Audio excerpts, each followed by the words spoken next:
मिथुन राशि यानी कि तीसरी राशि, उनके हमारे पे क्या प्रभाव पड़ेगा? तीसरी राशि जो है मिथुन राशि। अब हम देखते हैं मिथुन राशि, जेमिनी एसेंडेंट। मिथुन राशि के लिए अगर मैं कहूँ बहुत बढ़िया सर्वोत्तम है यह शनि का मार्गी होना। क्यों?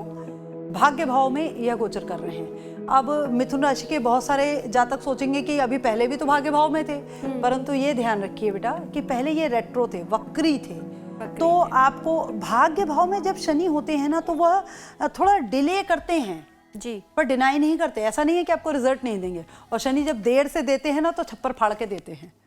यह भी एक मूल मंत्र है शनि का कि शनि देर से देते हैं परंतु छप्पर फाड़ के देते हैं। जाते जाते शनि जो है ना, बहुत सारे लोगों से आपने सुना होगा कि जाता हुआ शनि बहुत बढ़िया, हाँ, ज्यादा अच्छे रिजल्ट देता है।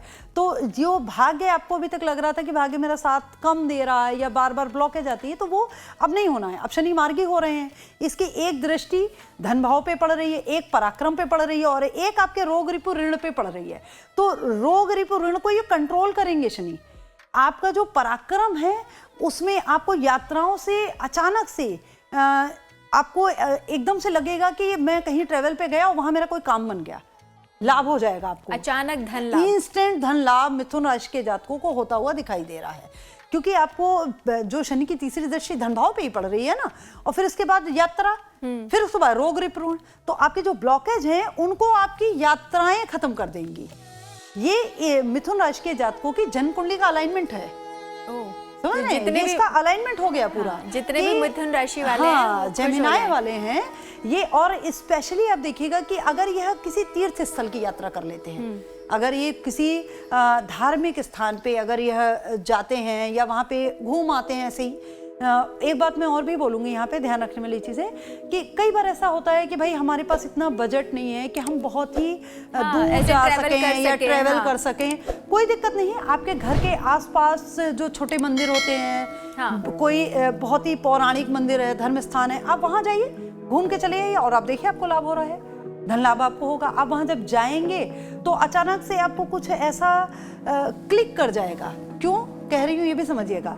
शनि जो है वो सद्भिषा नक्षत्र में, राहु के नक्षत्र में, तो हमेशा ख्याल ऐसा दे देते हैं शनि काम कैसे करेंगे, कोई भी ग्रह कार्य कैसे करता है, यह देखना इंपॉर्टेंट होता है।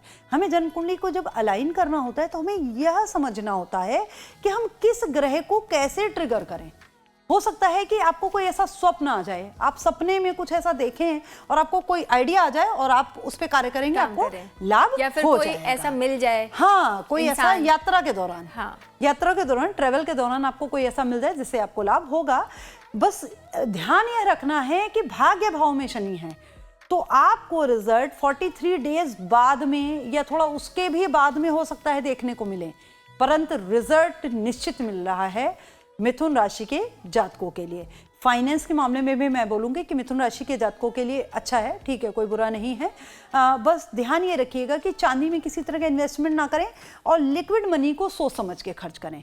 जो लिक्विड मनी है आपकी, उसको उसको थोड़ा सोच समझ के खर्च करें। ऐसा नहीं है कि आप कुछ भी खर्च करे दे रहे हैं, थोड़ा सा उस पर कंट्रोल रखेंगे तो आपको निश्चित सुधार होता मुझे दिखाई दे रहा है। इनके लिए कोई विशेष उपाय? हाँ, विशेष उपाय मैं बताती हूँ। इनके लिए विशेष उपाय ही यह है कि किसी धार्मिक स्थान की यात्रा करें। या दूसरी चीज कि आप अपने राहु को ठीक कर लीजिए। आपके घर में मिथुन राशि के जो जातक हैं, यदि आप बहुत ही अपशब्दों का प्रयोग करते हैं, ठीक है, समझदार होंगे तो समझ जाएंगे कि अगर आप गलत शब्दों का चयन करते हैं तो वो ना करें थोड़ा सा मिथुन राशि के जातक, क्योंकि मिथुन बुध की राशि है ना, तो वाणी का ध्यान रखना है, गलत शब्दों का चयन ना करें, पहली चीज।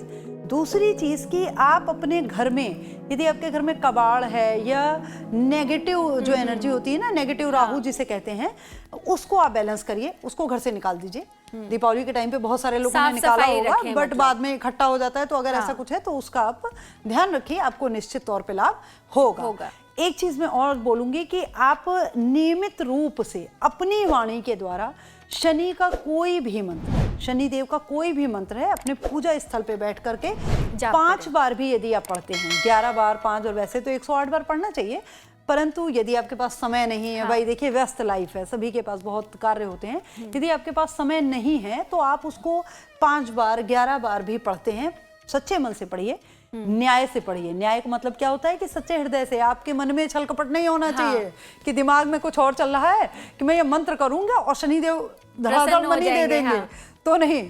धर्म को समझ के भक्ति भाव से आप ये मंत्र करें, आपको रिजल्ट निश्चित बेहतर मिलेंगे मिथुन राशि के जातकों के लिए। प्रॉब्लम यही होती है, लोग पहले काम बाद में करते हैं, पहले सोचते हैं कि इससे रिजल्ट क्या मिलेगा। और लोग उपाय भी ना कई बार बड़े लालच के वशीभूत करते हैं, तो उनका जो हृदय होता है वो उपाय में नहीं लगता है, लालच में लग रहा होता है। तो जब लालच में लगेगा तो भाई लाभ नहीं होगा, ये भी सोच के चलना होगा ना। तो बस इतनी सी बात है।